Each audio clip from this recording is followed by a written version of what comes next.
সম্পদে আমার লোভ নেই। ও মা, তুমি রাজকুমারী রবিন? এখন তো তোমার সন্দেহ রইল না, তাহলে আমার সঙ্গে চলো, চলো প্রাসাদে। বাবা, বাবা, আমার বিয়ের জন্য তো তুমি অস্থির হয়ে উঠেছো। তা হব না? কত রাজ্যের রাজকন্যা দেখলাম, কাউকে তো তোর পছন্দই হচ্ছে না, তাহলে চিন্তা হবে না? সে তো ঠিকই বাবা, আর আমি তোমাকে চিন্তায় রাখবো না।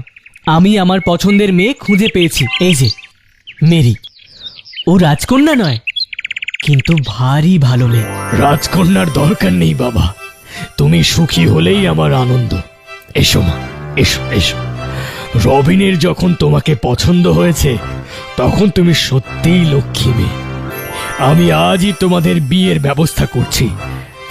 এই, কে কোথায় আছিস রে? তারপর ধুমধাম করে মেরি আর রবিনের বিয়ে হয়ে গেল।